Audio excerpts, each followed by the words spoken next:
Desert Rose, Adenium Obesum, ultimate guide on how to care for and grow your own. Top 4 Desert Rose variety. SideGardening.com.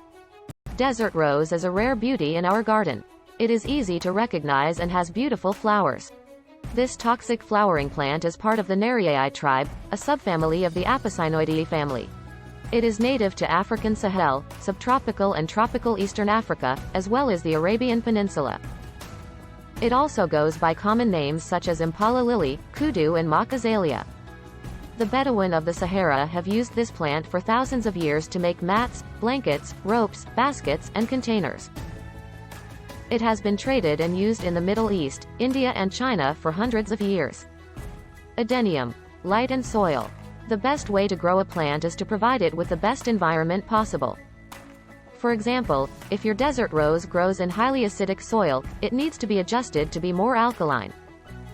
Likewise, if the plant is not receiving enough light to support the plant growth, adjustments such as relocating the plant to a sunny location will need to be made to provide more light. The desert rose plant grows easily in almost any environment and will grow in a wide range of soils. However, it will only survive in areas where it receives full sun for 8 hours or more per day. Water and fertilizer. One of the most beautiful shrubs in the desert, the Adenium Obesum is great for any garden. Its large, showy red flowers bloom year-round, and it proliferates and is drought-tolerant. It requires the least amount of water. Provide water weekly in the spring and summer months for best growth. On the other hand, fertilize it once every 9 to 10 weeks to promote growth and yield. Temperature and humidity. Desert roses require consistent temperatures of between 80 and 85 degrees Fahrenheit. They can tolerate temperatures as low as 20 degrees Fahrenheit and as high as 105 degrees Fahrenheit. They also prefer high humidity levels, and the soil around the plant should be kept moist but not soggy. Desert rose is a vigorous, erect perennial shrub growing 2 to 3 feet tall. Propagating from seed. Place the seeds in a container, fill them with a potting medium, and water well. Water your desert rose every 4 to 5 days and ensure that the plant does not sit in water for long periods. Keep the container at a temperature between 80 degrees and 85 degrees Fahrenheit by using a heating pad if needed. Once the seeds have germinated, only water the seedlings directly into the soil.